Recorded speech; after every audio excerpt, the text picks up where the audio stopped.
Would you take your hat off? Crazy man. You are a crazy man. Oh, we have a lot of people here. We have Leah, we have Lisita, and I'm waiting. I think that Sukaina is coming, and we might have one or two other surprises, but we're not gonna. First of all, I have to tell all of you that it's the reason that Tofik looks like Nanook of the North is that it's 17 degrees here. 17. Oh yeah. And I can't tell you. I can't get warm. Outdoors. Oh my God, it's not freezing. More than freezing. It looks like we are in the... Oh my God. Hi, Lasita.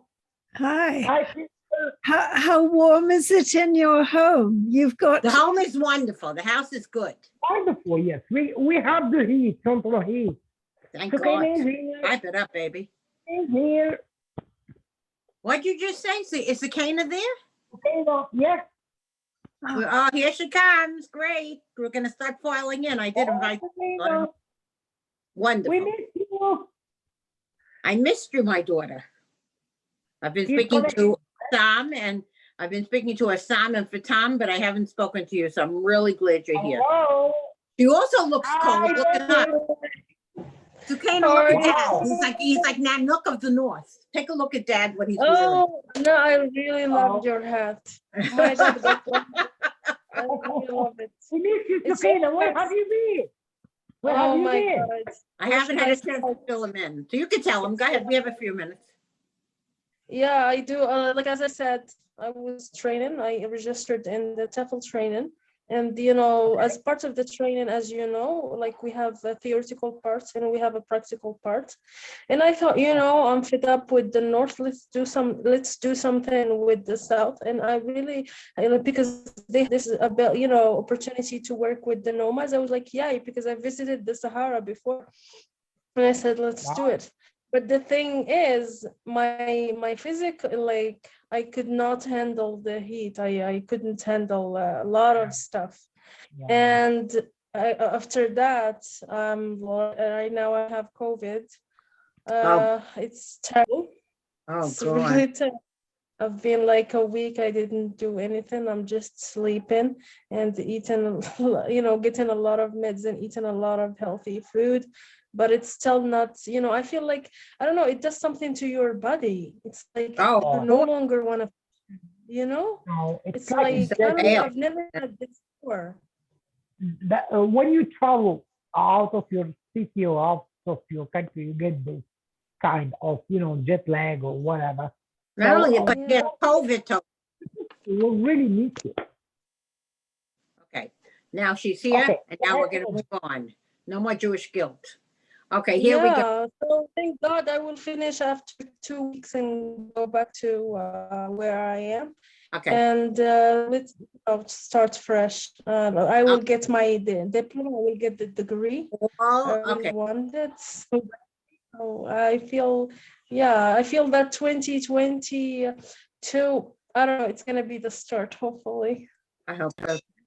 Okay, who do we have? I don't know who is. Someone is there. Okay, hello. Hi. Hello. And who do I have? Is that Chloe? Yay! Yes. Good, great. I was waiting for you. Good. I'm sorry I'm late. I had a couple it's only 2 minutes. Tofik just got home. Okay. Hello. Okay. It's 17 degrees here, so if my husband looks crazy, I understand why. He just came from being outside. And when I wrote it on my Facebook page, I can't think it all. When I wrote it on my Facebook page, Marlene Ross wrote back to me, "You are actually having a heat wave because in Boston it's 9 degrees." Can you imagine that? I can't imagine. Okay, so without further ado, I want to bring up two things. First, we'll discuss today's topic, but that isn't uppermost in my mind. I want to prove something to my daughter. My daughter, Sukaina, from Morocco, is here with us. Now, do you think that it hurts if a mother tries to connect her daughter with a possible job offer because she knows a lot of important people, the mother, and the daughter says, "I have to try to do it myself." Do you think that that's right or wrong? Yeah. Okay, not you, Tofik. I'm talking to Chloe. Okay. I don't think it's wrong for the mom to, I don't see why it would be wrong for the mom to help out a little bit. Thank you very much. And, I mean, I would probably, I can understand, I can see both sides of it. Okay, great. I can see- Lisita? Yes. I don't think it's right or wrong for either person to express and do what's real for them. So I wouldn't want to put judgments on it. No, I'm teasing her now. I'm not asking Leah to speak because Leah is sick. So I'm just going to let her sit and rest. Hi, Leah. But Hi, just Leah. keep it in mind, Mr. Kana, that Mohammed Hassim is a very dear friend of mine. He's also the Ministry of Education in Morocco. And I'm training 6 of his teachers for cultural heritage. And we're going to be taking off very soon. Okay, so today's topic is, it's a rough one. And I will speak first because it hit me. The topic for today is how to deal with grief. Now, we heard about Shirley and she approached both drugs and alcohol. So I figured, how much more is there that I want to hear? It's very heavy. This is heavy too. So I don't have problems speaking about it because I'm still not over it. In 2021, as you all know, in October, no, it wasn't, it's 2020. In October 19th, I got a phone call from Ira's girlfriend's daughter. And she said to me, "Hi, Lynn." And I said, "Hi, Stacy." I had no idea why she was calling me. But I figured maybe they were going to prank me or do something stupid because Ira was also a lot of fun at times. And she said, "I don't know how to tell you this, but he's gone." Oh my God. And oh my God, it's right. And I didn't understand what she meant. I mean, I thought she meant he went to the store or that he's heading to Brooklyn. Maybe he had a fight with Francis and he was coming back to us. He always has his room. Anybody who comes here that stays here, it's Ira's room. And it will always be Ira's room. When I hung up the phone, I was so devastated that I wasn't very good at dealing with grief. Maybe some of you are better than I am. All I did for 3 days was cry. And my husband, who I love and adore, who just took off his winter gear, my husband, he couldn't help me because he was as grief stricken as I was. He only knew him for 3 years and I knew him for 20 something. Till today, there isn't a day that I don't get up where I don't look at his picture, where I don't look at his ashes, where I don't feel a tremendous sense of loss. Of course, I handled it the way I handle grief. I wrote, as I handle everything else. Without my writing, I'd be dead. So I wrote all kinds of poems about Ira, and I also counseled his girlfriend. She wasn't his wife, and she wasn't his fiance, but they were coming close to her. But she didn't want to get married because of pension. He wanted to marry her. It doesn't matter. She gave him a wonderful time from the minute that he met her. It was good for him. I can't say anything negative about her. And I'm still not over my grief. I'm writing when I can about it, not for publication, but for my heart. I'm looking at his pictures. I'm thinking of the way he took care of my mother for all those years while I was teaching. And he was the one who took care of my mom. And it was such a loss to me that I don't think I handled it well at all. I'm still not handling it well. Tofik, I need a favor from you. Tofik, listen to me. My battery, I'm only on 10%. Could you bring me up the plug? Sure. The charger, thank you, honey. So what happened is that the other day in the house, it has nothing to do with Ira. I'm just going to tell you why I didn't run down to get the plug. Not to give him orders, but why I didn't run down. I went into the bathroom because we have like a short or something in the bathroom. So he hooked up a lamp. Unfortunately, he didn't hook up the wire the right way. So I flew over the cord and landed flat on my back. And it's still very sore. This was the other day, but I'm okay. So yeah, okay. So good. Thank you. Okay, thank you. So you have to come. You have to go out there. So close the door, Sophie. Okay. So the point is, what I'm saying is, there isn't a day that goes by, not a single day, where I don't think of my Ira. Ira was my brother, sort of. He was my best friend. He was my ex-husband, who had no place to live because he was. I'm not saying I have no money, but he had no place to live because I at least have my teaching pension. I have my writing. I have this. I have that. I was disabled at a young age with heart problems, but he was wonderful to my parents. I can never forget that. And if he moved away from me, he would have to live in like NYCHA, which is a terrible housing area, housing developments that are controlled by New York. So instead, we split the rent. And if and when he couldn't, anything happened, he was sick so many times, I would take over for him. So that's the story here. So I'm still having problems. I don't know if this still doesn't work well. I'll do it again. I'm still having problems dealing with it. So What? I said I'm still having problems dealing with the loss of Ira. Yeah, yeah, sure. And Yeah, can I say that part of? yes, and I'm gonna go down and get the phone because this is not doing well. I'm gonna close off here. You keep talking, Tofik. Okay. So hello everybody. Hello. So glad that you are all here, especially my daughter. Okay. Yeah. Anyway, as you know, me and Lynn married when I was in Morocco, and before we married, we were boy and girl friends. And since the first days, I have been in touch with Lynn. She told me about Ira, and I knew that he was her ex, and that he's now together with her, and he's a brother, he's best friend, and so I really love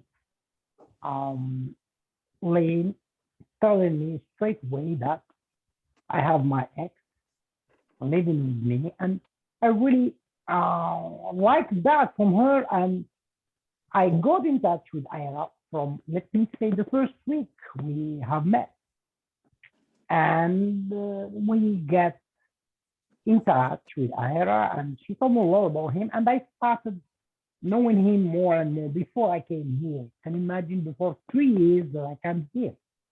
And we get in touch, and Lynn told me everything about him, and I love this beautiful soul. We used to get on camera every time Lynn was really together, and I love that guy. And still, I said, how it comes. I am the new husband. He was the ex, and between brackets, the stereotype that, oh my God, in my culture, I don't know if there is another culture who accepts this, but I realized later that even American culture can't believe that an ex is living with you with the same wife that one was married before and one is here legally. Okay, but with his sweetness and with his lean relationship with him, and I really loved that guy before I came here. And Lynn will tell you, he was quite sick, my late brother. He had a lot of health issues, and it was a case for me to care of Ira, and we accepted each other, believe me, since the first time. I mean, 1 week after we met, me and Lynn. Anyway, we used to talk sometimes every day, you know. And then when I came here, when I flew to New York, same thing. 1, 2, 3, here's Ira, and we have great relationship. To be fair, sometimes, everyone can get upset. Sometimes we struggle, we live in the same house, me, him, and Lynn, and we had really wonderful times, but sometimes, but never, and I say from the bottom of my, never, ever, neither him or me had any problem of being together or the fact that I am the new husband and he was the ex. Never. And this is what I love, and I still love Ira, and I feel so bad for the fact that he's no more here. And as Lynn said today, when we received a call from Stacy, his say step granddaughter or daughter, we were shocked. We were shocked, me and me. And we couldn't stop grieving. And then we accepted the thing, but here we mentioned him most of the time, and I get back some flashbacks on how we deal together, how he treated me, how I treated him, and I really never forget when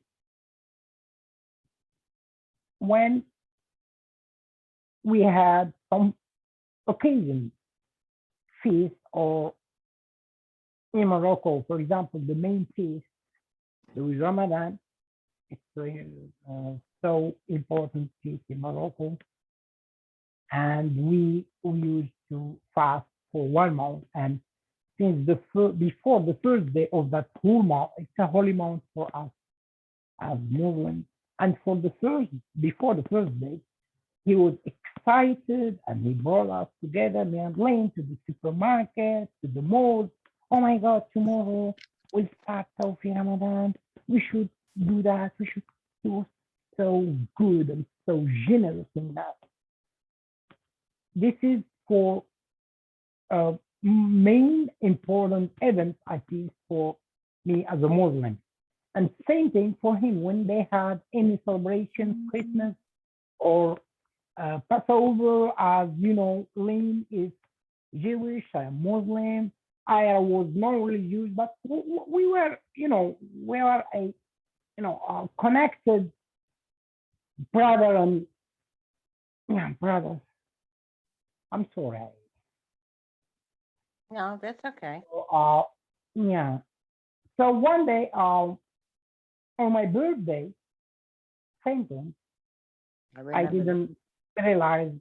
I woke up the morning. I had stayed late at night. I was working on something, and Lynn and Ira were sleeping early. So the morning I couldn't wake up at the same time that they were then home. So I woke up and I said, no one. I said maybe they go to supermarket or something like that. And I just sat down and prepared myself breakfast for 3 of us, and I was waiting for them to come.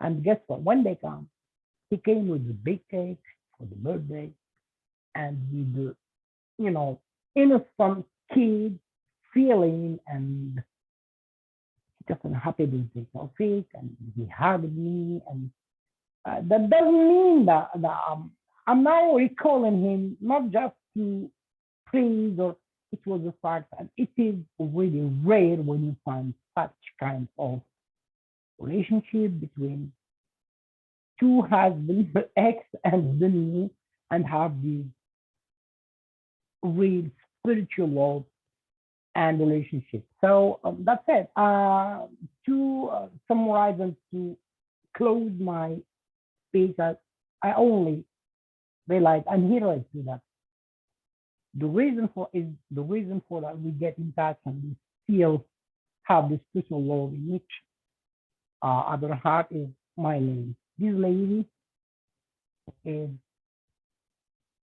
the most generous and the most loving for everyone.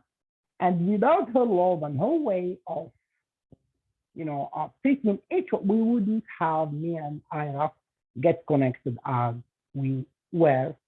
And that's it. Thank you, Lynn, for Okay, honey. allow. So, Yeah, yeah, I will add yeah. Ira's thought. Ira loved Tofik.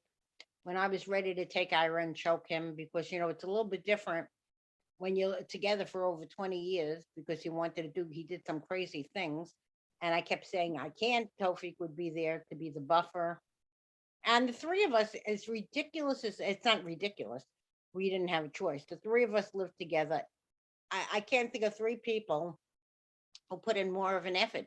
When he met Francis, this is one of my favorite stories. I told him after months of feeling sorry for himself, he wasn't dating, he wasn't doing this. I said to him, We get love your ass you. up. Okay. I said to him, get your ass up, in exactly Lynn's language, anybody who knows me.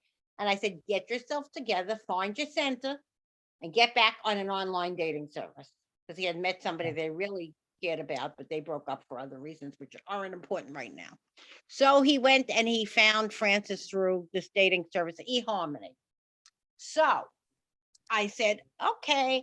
And his luck, she lived in Connecticut, which is only about an hour and 20 minutes, an hour and 15 minutes. So he decided to meet her. She lived in Milford. He decided to meet her at Greenwich, Connecticut in Starbucks.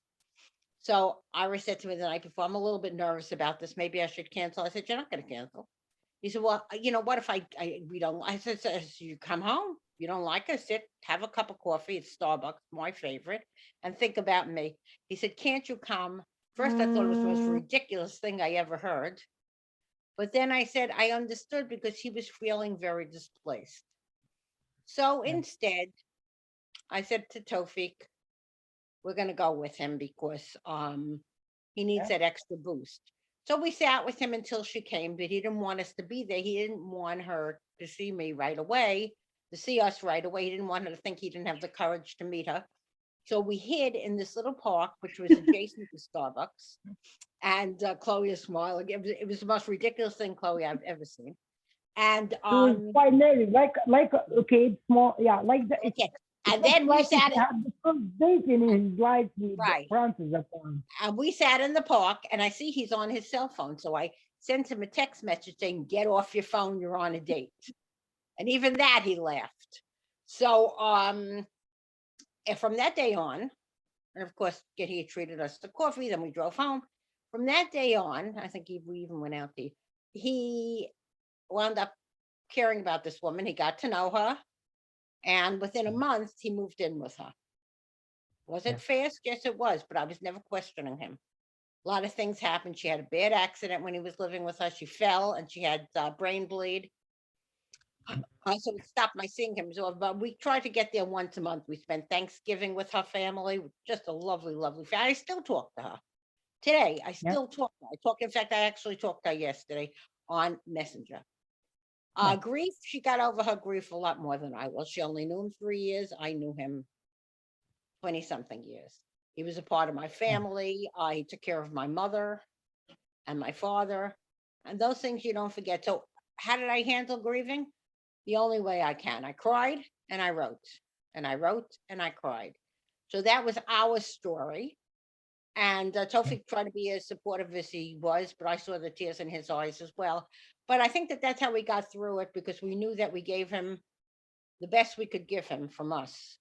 And that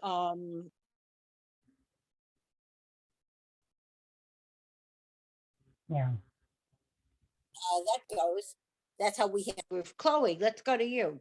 Did you ever lose somebody that you're very close to, and how did you deal with it? I haven't lost anybody really close to me in a long time. My dad passed away in 98, but I'm still kind of reeling. One of my coworkers and a good friend of mine passed away in late November of COVID. And it's still I still can't believe it. I can't believe he's gone. Same thing with And COVID. What's that?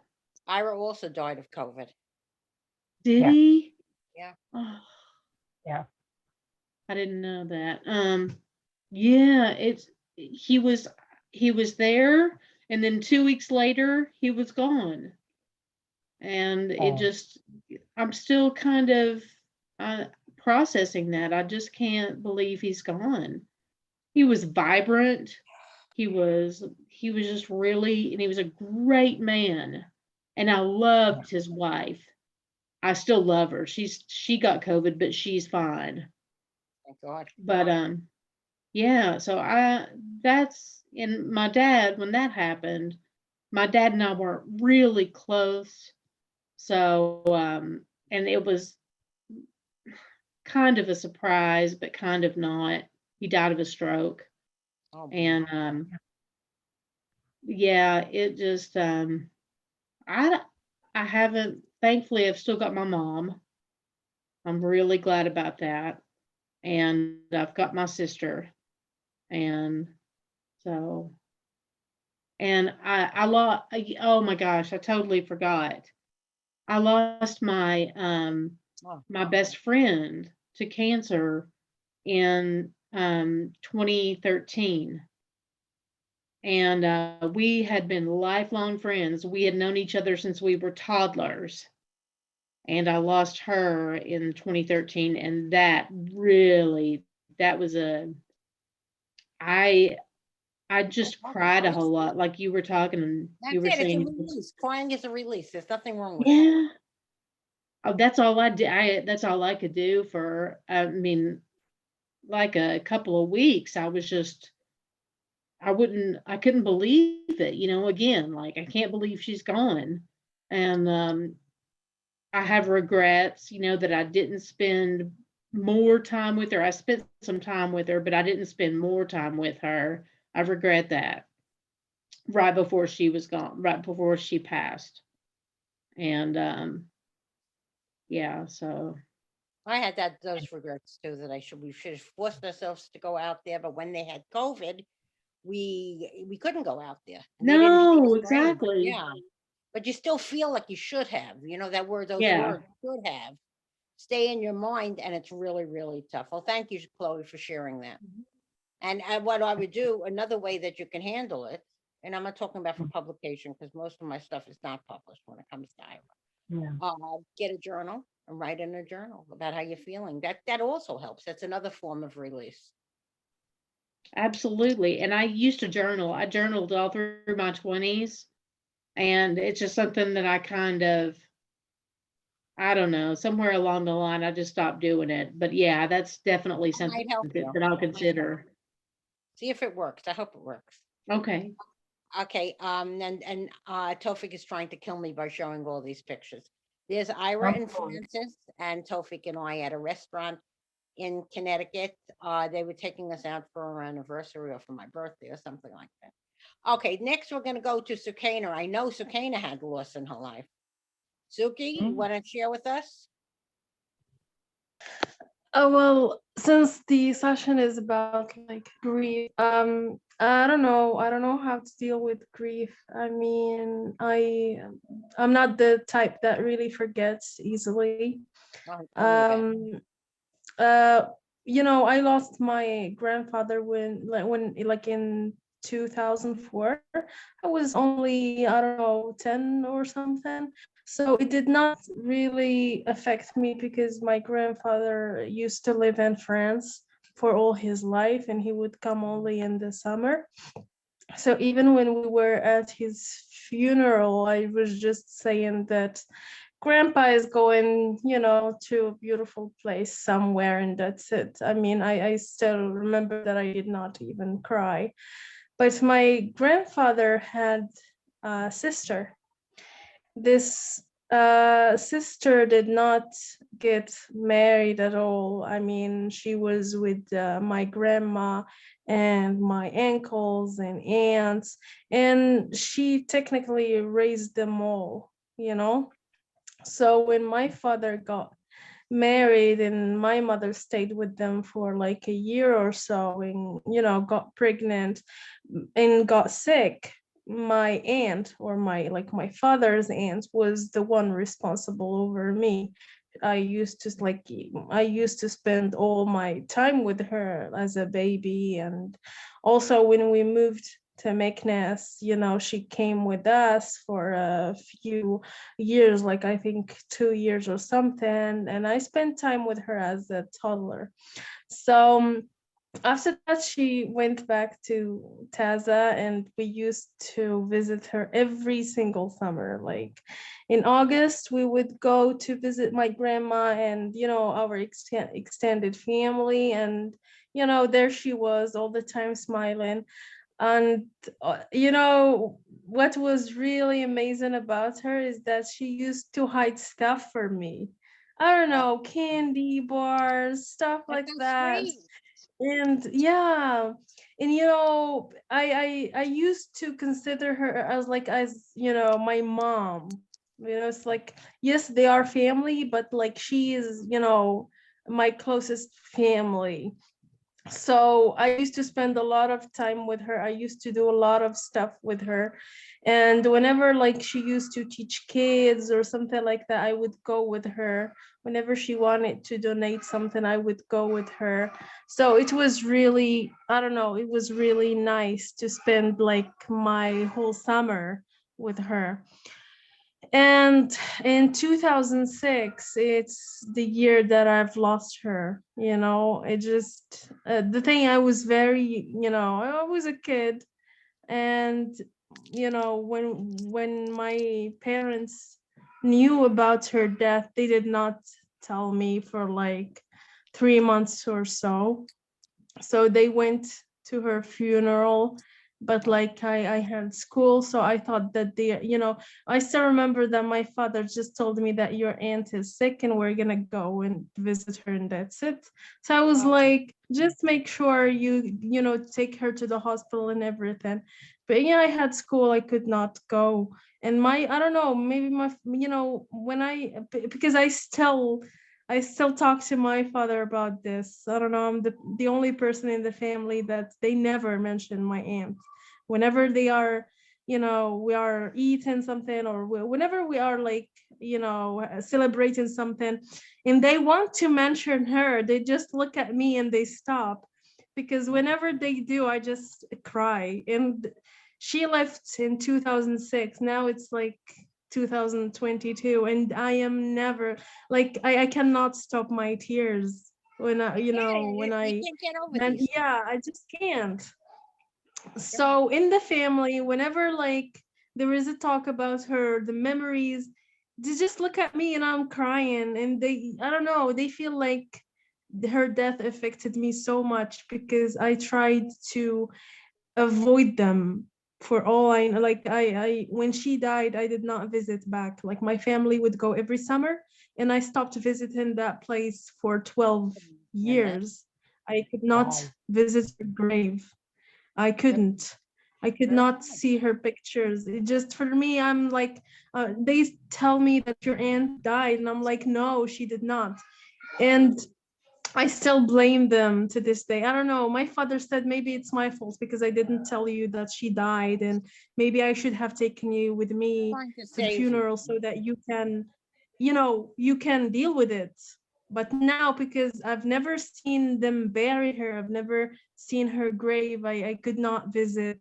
Just for me, she never died. It's like a fire that does not really want to be put off. It's like, yeah. So for like now, when I'm home or when I'm even in Taza, I don't know, they stop talking about her because she was a very important part of our family. She raised my uncles and aunts, and she raised me and my brother. She raised everyone in the family. And now and then they would definitely talk about her.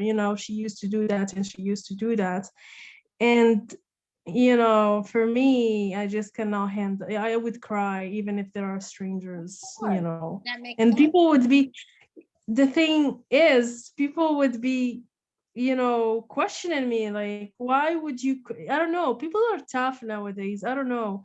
It's like she died in 2006. Why are you still crying? I'm Because like, you don't forget that with somebody you love. yeah. Yeah, exactly. I said she's the only person, for all my family, and of course we have issues. I have issues with my extended family, Everybody And has I those feel like people. she is the only person that really loved me for who I am. She didn't want to change me. She didn't want to do it. You know, I don't know, like I consider her as a second mom. Yes, my mom, and my mom all the time tells me that you loved her, more than me, because she raised me. She technically raised me as, she was my mom. So it's really different to lose a beloved one. It's really changed me whole. Now, I mean, I do have lost, like I lost a lot of people in my family, a lot, especially in this 2020. I lost a lot of members of the family but like, I couldn't cry over them. I did not cry. I did not feel the loss, even though they were really close to me. It just because I feel like the loss that I had on 26 ruined everything for me, like my feelings. That I makes can't, sense. it's like now I can't, like, I don't know. Sometimes my father would be like, your ankle died, I think.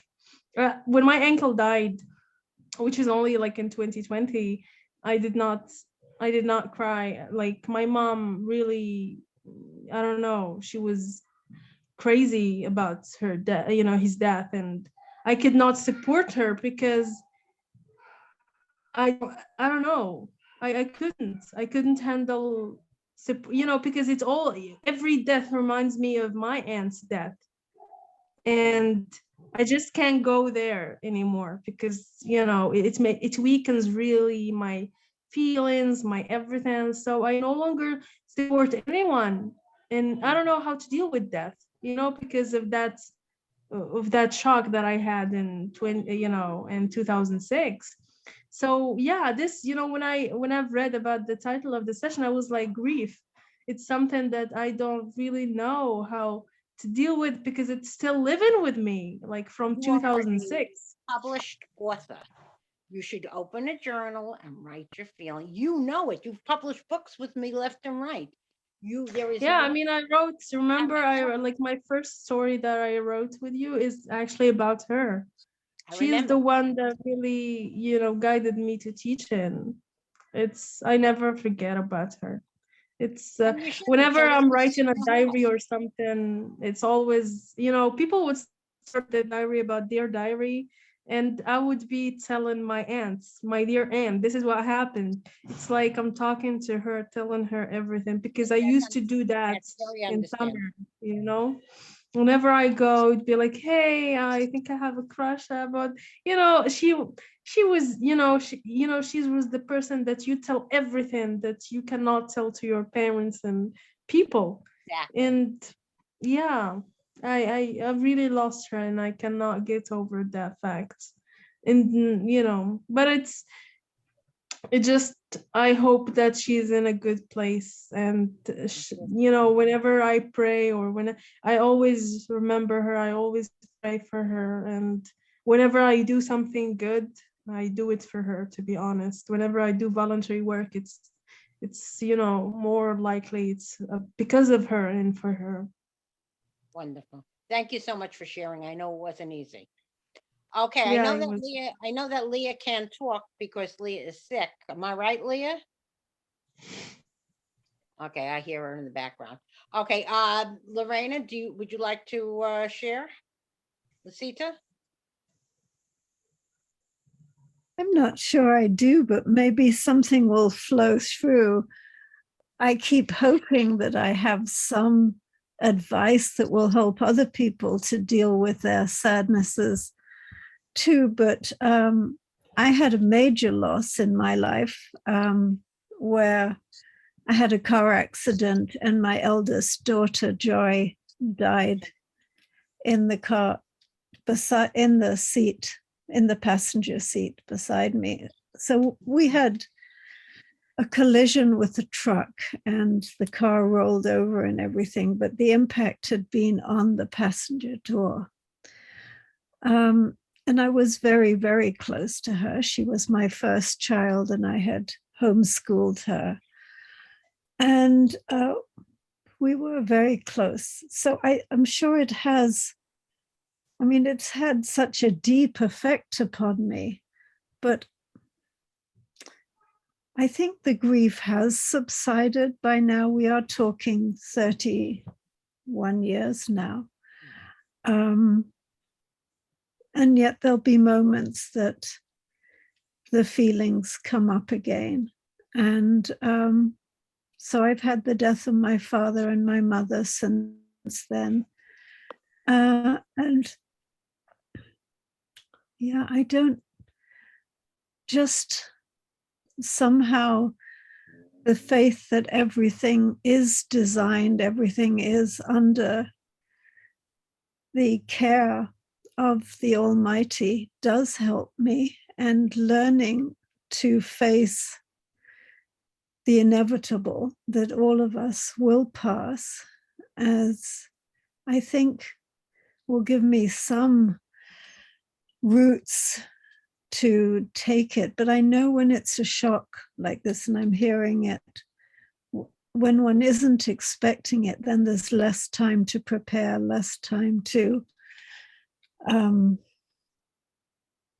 face something in advance. I think maybe with especially with my father and with my beloved now, I would think about the fact that this person could die. And so in a way, I have anticipatory grief too. So my father has passed in 2003. My partner is still with me. But I mean, even last night, I'm thinking, what would I do if he died overnight and I wake up and he's not there? And how would I face that? And how would I continue my life? So I don't have any secrets. Just Really, shared, to you don't help really you all. know. You shared a lot. You're a strong lady. You really shared a lot, which I think was absolutely amazing. I think that what you said really made sense, because when my father died, he had multiple myeloma, which is like the worst form of cancer. And I was prepared. I mean, I cried my eyes out. I wrote, I did the whole thing, and the whole 9 yards of grief. But I was prepared. When Ira died, Ira wasn't supposed to die then. So I was totally unprepared. When you're prepared for somebody's death, it's hard, but you can deal with it. You because you know that they're going to die. You know that they're sick. I watched my father go from 180 pounds to 90 something pounds. I knew that he wasn't coming back to be who he was. Did it hurt me? It killed me. I still think of him every day. But I was prepared. Like what Lorena just said, when you're not, and like Chloe said, when you're not prepared for someone's death and it hits you, it's just such a shock. It's really hard to go on. And I still, like I said, every morning I look at the ashes, every morning I think of him. And that's what it's all about. So I want to thank all of you. Uh Leah, you cannot talk. I don't want to leave anybody out. Tofik, do you have anything else you'd like to talk? You just added, you just jumped in about Ira. Is there anybody like your parents or anything you want to discuss? I don't know. We may hear rape, and I suggest to make a prayer for him. He's no What about more your in the world. parents? You don't want to talk about the loss of your parents? Sorry, speak to me. Do you want to talk about the loss of any other member of your family, or is Ira enough? Yeah, sure. Well, my mom and my dad, of course. My dad left in 2003, and he was my hero. He was, plus the fact that he's my biological father. I had a close relationship together with him, and he was. I'm not praising someone who passed away or because he was my dad. But he was such a kind, sweet, and nice person. And he really taught for us all. We are 7 brothers and sisters, and he was a man of faith, but still, so open to others, so open to other faiths, so open to people different from ours. character, and he was known as that. He never ever blamed or treated anyone different. Yeah, he loved everyone, and he kept that in my heart. Especially we were so close together, and he always said that, you know what, Taufik, my son, I'm so happy even when I leave this world, I will still be there in your presence because I'm so happy that I kept you here after I will leave, and that's a good, fact that I'm alive. And that's it. He thanks God he had a long life existence. He passed away at 82 years, and yeah, there is something about my mom. My mom was sweet lady, but my dad married my mom when she was 13 and he was almost 35. This might be from other cultures, maybe yours, quite strange. How it comes that she married him and she has only 13 and he was 35. It's a common, stereotype for other, cultures, but let me tell you something. My mom was really young, but and she was illiterate. I mean, she has been in school, but she has no knowledge. She almost had no education. But since they married, my dad, he was a teacher and he was an educator too from his early age. He was a teacher in the 40s. He started being teaching for this. And once he married my mom, he he taught her all necessary knowledge to know how to read, how to write. And this illiterate lady, mentioned, who was young and from different age from my dad and his family, she was able to educate those seven brothers and sisters. And she was the one who prepared with us all the homework, every subject. And my dad was quite busy. He has other responsibilities in his job, and he was part of conferences about religion. Anyway, but he taught this lady, and and he always said that without my mom, he wouldn't have what he had been. Okay, so I just tell that I love them both, and I still take them both, and I'm so happy that they are. I'm sure they are together now in the other world, and that's it. I love them and I miss them, Good. and I'm glad you're thank done. God for providing us such lovely memories. And they would have been very proud of you and all the good work that you do. So I'm Thank not you. just saying it because you're my husband, but they would have been proud of you. Okay, everyone. I want to thank you all. I know that this was a very difficult topic, but I Mm, couldn't pick Leah's brain. But I thought it's a topic that maybe for me at the time is very necessary. And I'm glad, so glad Chloe was here. That's why I changed the date. Thank you. My pleasure. And we'll keep doing meetings like this, and we'll try to keep them on Mondays. But every once in a while, it's good to shake it up a little and change our day so it makes it more interesting for us. It doesn't matter yeah. to me which day it is. On Tuesdays, I will be having an online class, but it won't start till the end of February. And it'll be at a time that's nothing like this. So it works out perfectly. So if we I Maybe have do, this, I do yeah. want to express to Leah that we really love you and care about you, and and we hope you'll recover easily. So, that's why I'm not bothering her today. I did speak to her on WhatsApp. So, I mean, I spoke and she listened. So, Leo, we love you. And hopefully by the next meeting, which will be in 2 weeks, you will be ready and fit to go. I want to thank everybody. I know this was difficult, but you all did a bang up job. Thanks for coming, and we'll see you very soon. Love you all. Bye, Bye-bye. everyone. So, Bye-bye. bye-bye. Bye. Love you.